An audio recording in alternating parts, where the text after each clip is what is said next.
there's no one reason. I mean, one of the reasons was that I was a 15-year-old kid in New York City when the Panthers came into being in 1966. And so I was enamored of the Panthers, you know. I'm 16 in New York. All of a sudden here, these people with leather jackets and berets and sunglasses and looking so cool and talking about revolution. I'm like, yeah, that sounds good to me. So I've always been fascinated by the Panthers. And then, you know, as a filmmaker, there's always more than one reason why you want to make a film. And as a filmmaker, you know, it's just such a wonderful story.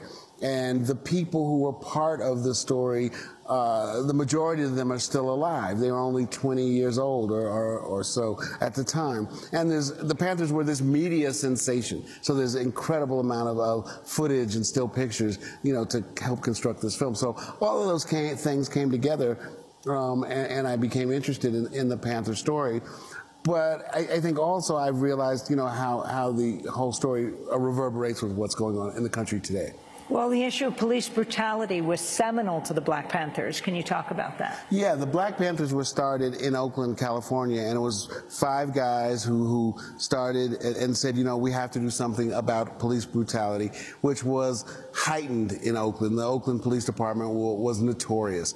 And so what they did, because there was a law in California that said you could carry a weapon, a loaded weapon, as long as it wasn't concealed. So they would drive around and follow the police.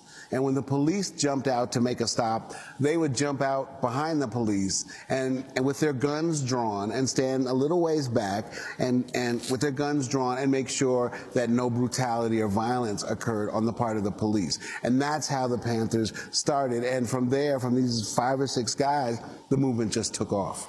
And explain who they were, those 5 or 6 guys. They were college students. You know, this was Huey Newton, Bobby Seale, a couple of others. And they were college students, by and large, who just wanted to end the brutality that was in their lives with the police. Kathleen Cleaver, how did you become a leader of the Black Panther Party?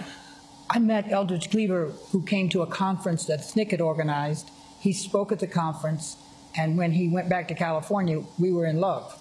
And he wanted me to come and visit him. And I came to visit him in California. I came back to Atlanta in August. And in October, Huey Newton was shot, and he was wounded, and he was facing the gas chamber if convicted of police murder. And Eldridge said, you've got to come out here and help us.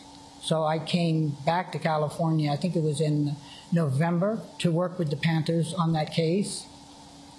We got married in December. You were born in Texas? Yes, unfortunately. How did you go from where you came from to be a member of the Black Panther Party? Well, it's not that complex. My parents were very well educated. They met at the University of Michigan, and my father had been an activist. He'd been working on NAACP campaigns in Texas to win the right to vote.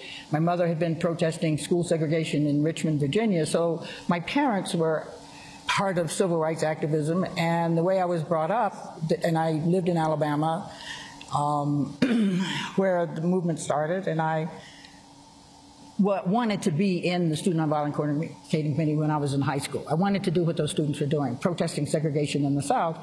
I couldn't get there, and finally in New York in 1966, about 2 weeks after they called for Black Power, I was able to get into SNCC, and I was thrilled. It was the best thing that ever happened in my life. I could work in the Black Power movement. I could be in this revolution. That was it. And that was the beginning, and that's how I ended up in the Panthers, and that's how I continued. And how did the Black Panthers compare to SNCC in terms of their goals, what they were responding to? SNCC was on the decline. SNCC was actually collapsing. When I got there, I didn't know this, but SNCC was an organization that was dependent on funding from outside, and once it turned into a Black Power organization, and there were some other issues that happened, the funding dried up, and people, when I came in, you had to basically support yourself, no money. And so the organization was declining, it was getting smaller. When I got involved with the Black Panthers, it was a brand new group.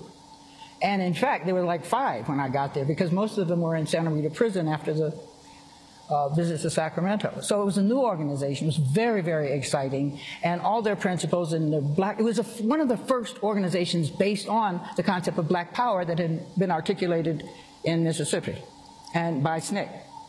And so I got involved with them. In December, Eldridge and I got married, and I stayed out there and continued to work with the Panthers. How did King, Dr. Martin Luther King, fit into this picture? In what way? My picture or the country? In your picture, and did he inspire you? How did the Black Panthers relate to him? Everyone was inspired on some level by Martin Luther King. He was a tremendously decent and caring person. He was extremely intelligent, and he inspired a lot of Christians.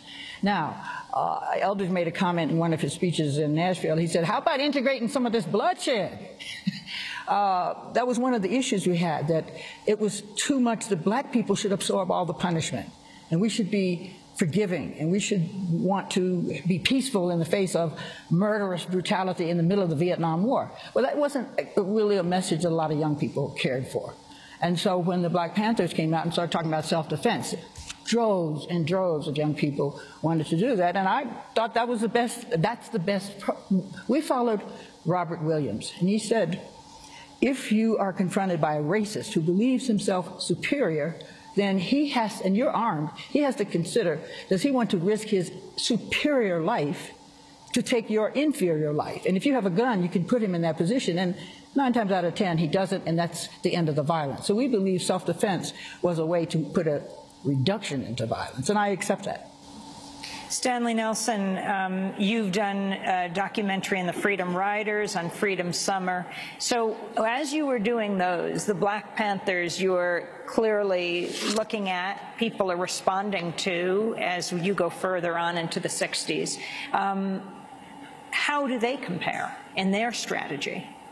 Well, I think it's a different strategy, but I think it was, you know, it was a natural offshoot of some of those movements. So Freedom Riders leads into Freedom Summer. You know, what happens at the end of Freedom Summer is at the Democratic National Convention, the Mississippi Freedom Democratic Party is defeated, you know, in kind of an underhanded way by Lyndon Johnson and his forces. And so many of the people in SNCC at that time felt betrayed. They felt, we've done everything we can do. We've done it the right way. We've done everything. You've said you're on our side. And then when we get to the moment when we have to share power, you back out. So and this was to replace the all-white Mississippi Party with the integrated party. Right, and Johnson, you know, it's too long a story to tell right here, but Lyndon Johnson engineers kind of underhanded way to defeat them. And at that point, a lot of people left SNCC. And some left the movement altogether.